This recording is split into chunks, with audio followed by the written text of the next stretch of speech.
Today we're going inside 8 tough prisons in Britain, and once you hear what goes on behind those walls, you'll never look at them the same way again. 1. HMP Wakefield, Monster Mansion. If there is one prison in Britain that makes even hardened criminals nervous, it is Wakefield. Built originally as a house of corrections in 1594, yes, over 400 years ago, HMP Wakefield in West Yorkshire is today the largest maximum security prison in the UK. It has been nicknamed Monster Mansion, and the name fits. It holds some of Britain's most dangerous people, serial killers, terrorists, and men who will never be released. Harold Shipman, the doctor who murdered at least 215 of his own patients, spent his final days here. He was found dead in his cell on the 13th of January 2004, having hanged himself. He never explained himself. He never confessed. He never told families which of their loved ones he had killed. He simply died. But the most extraordinary thing about Wakefield is not who's inside. It's one specific cell. In 2001, a Supermax unit was built within the prison, one of the first of its kind in the UK. Inside that unit, buried in the basement, is a room made entirely of bulletproof glass. The furniture is compressed cardboard.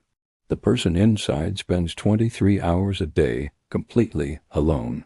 His name is Robert Maudsley. He has been in that cell since 1979. He has not lived among other prisoners for over 40 years. He has a genius-level IQ. He writes poetry. He loves classical music, and he has killed 4 people. Every appeal to leave his glass cell has been denied. In 2025, he was moved to HMP Whitemoor, but the glass cell still stands, waiting. 2. HMP Frankland, the other Monster Mansion. 2 prisons share the same nickname. That tells you everything. P. Frankland in County Durham, opened in 1983. Like Wakefield, it has been called Monster Mansion because of the sheer number of murderers, terrorists, and high-risk sex offenders held inside. The Yorkshire Ripper, Peter Sutcliffe, who murdered 13 women, spent time here before his death in 2020. The Soham murderer, Ian Huntley, was housed here for years. But it's what happened inside Franklin that is hardest to forget. In 2011, 2 inmates named Nathan Mann and Michael Parr killed a fellow prisoner named Mitchell Harrison. What they did next shocked even experienced prison staff. They tried to eat his liver. That is not fiction. That is in the official record. More recently, a 2025 investigation revealed something deeply unsettling about the balance of power inside the prison. Islamist gangs had grown so dominant within the walls that prisoners who refused to join them were being placed in isolation, not as punishment, but for their own safety. Staff had struggled to intervene because of fears of being labeled racist. And in February 2026, Ian Huntley, the man convicted of murdering 10-year-old schoolgirls, Holly Wells and Jessica Chapman in Soham, was attacked in the prison workshop with a spiked metal pole. He was left blinded and with severe head injuries. He was put on life support. He did not survive. Franklin is a place where the worst things imaginable happen to some of Britain's worst people. 3. HMP Belmarsh, Hellmarsh.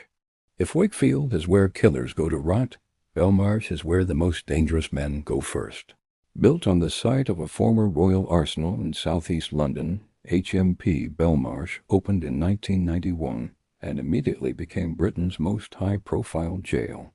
It is Category A, reserved for people whose escape would be a danger to the public or to national security. Inside its walls is a high-security unit of 48 single cells, built for the most extreme cases. The nickname Hellmarsh was coined by a prisoner you might not expect, former politician Jeffrey Archer, who was jailed there for perjury. He described the conditions as brutal. Between 2001 and 2002, Belmarsh was used to hold people without charge or trial under emergency anti-terrorism legislation. Lawyers and human rights groups called it Britain's version of Guantanamo Bay. The House of Lords later ruled the practice unlawful. The list of people who have passed through Belmarsh reads like a catalogue of modern Britain's darkest chapters. Terrorists, spies, gang leaders, killers. One man appeared at his trial via video link from Belmarsh because authorities considered him too dangerous to physically move to court. Inspectors have consistently flagged the use of excessive force on inmates. Human rights groups have raised concerns for years. The plumbing regularly fails. Inmates have reported going days without hot water. Yet Belmarsh keeps filling up because there is always someone dangerous enough to need it. 4. HMP Wandsworth, the prison that keeps losing people. Some prisons are feared for their violence. Wandsworth is feared for something almost stranger. It cannot seem to keep people in. HMP Wandsworth in South London is one of the largest prisons in the UK, built in 1851. In recent years, it has appeared on official lists as a prison of serious concern, rated poorly on inmate safety, rising violence, and drug use. But what really put Wandsworth in the headlines is a series of escapes that grew more embarrassing each time. In 1965, the great train robber Ronnie Biggs escaped from Wandsworth using a removal van with a secret platform inside that extended to reach the top of the wall. It was meticulously planned. Biggs spent years on the run across Europe and South America. In 1966, the Soviet spy George Blake walked out of Wormwood Scrubs, a nearby prison, in one of the most audacious escapes in British history. The scandal that followed led to the creation of the entire modern prison categorization system, Category A through D, that still exists today. Then, in 2019, a prisoner clung to the underside of a van and drove out of Wandsworth. Guards checking the vehicle missed him entirely. Then in September 2023, it happened again. A former soldier named Daniel Kalife, awaiting trial on terrorism charges, strapped himself beneath a food delivery lorry using material fashioned from bedsheets. The van drove out at 7:30 in the morning. By 7:50, prison staff realized he was gone. Airports were put on alert. A nationwide manhunt followed.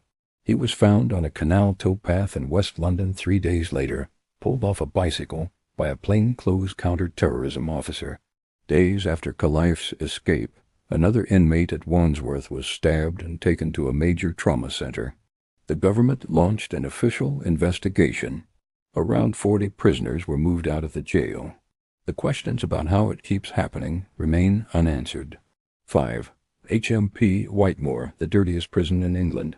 When Britain's Chief Inspector of Prisons visited HMP Whitemoor in Cambridgeshire, he described it as the dirtiest prison he had ever seen in his career.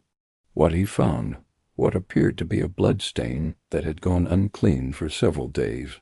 Serveries left dirty overnight, rubbish overflowing. Men locked in their cells for most of the day with nothing to do and nowhere to go.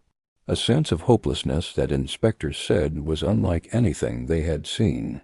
Whitemoor holds up to 458 inmates, all serving long sentences for serious crimes.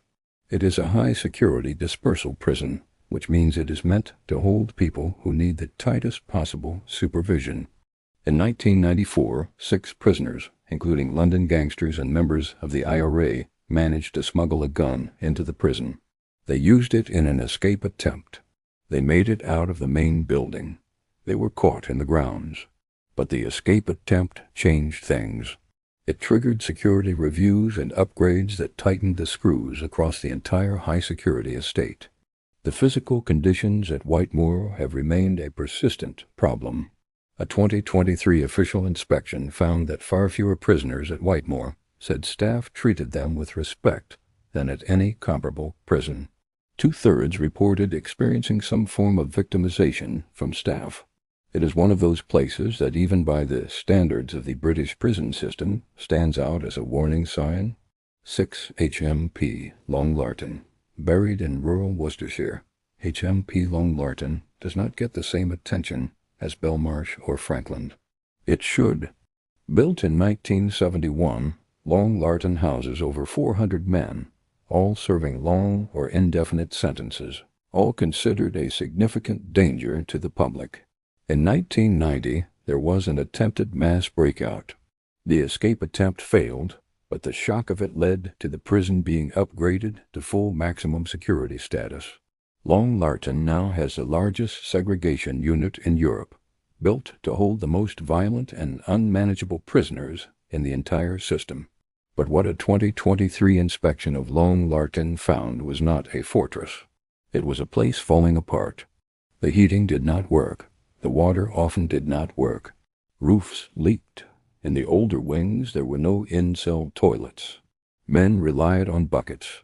They would empty those buckets out of their cell windows and wait, sometimes for a very long time, for someone to come and deal with them.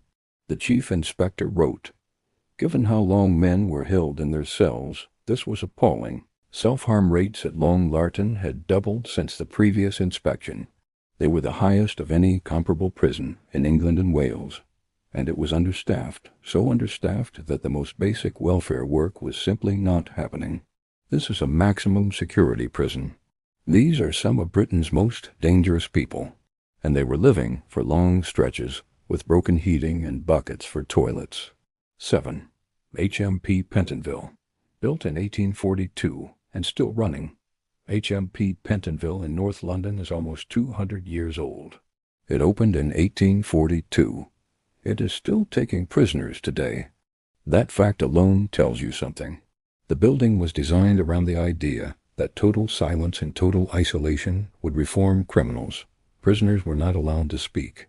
They wore masks when they moved through the prison so they could not see each other's faces. The theory was that without human contact, criminals would reflect on their crimes and become better people. It did not work. It was abandoned. But the building remained, and it has been in use ever since, long past the point where it can function properly. Modern inspections have found Pentonville deeply overcrowded. Prisoners have been locked in their cells for over 23 hours a day because there are not enough staff to manage them.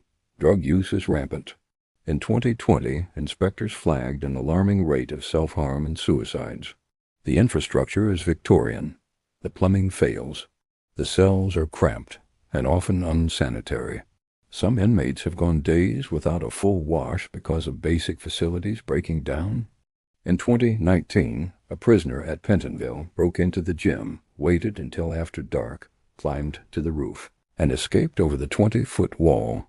He was refused parole 3 times before eventually being released in 2018, but not before attempting to break out multiple times over the years. Pentonville is a window into one of the central tensions of the British prison system, a building built for a theory that was proven wrong, now holding real people under conditions that official inspectors have described as unacceptable. 8. Broadmoor, the place that sounds like a prison but isn't. Broadmoor is the strangest place on this list because officially it is not a prison at all. Broadmoor Hospital in Berkshire is a high-security psychiatric hospital. It opened in 1863 as England's first-ever state criminal asylum.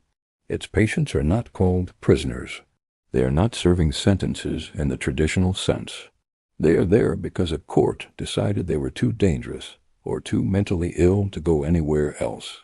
But Broadmoor has 10-foot walls, armed guards, and a dedicated alarm system that rings out across the surrounding towns whenever someone escapes.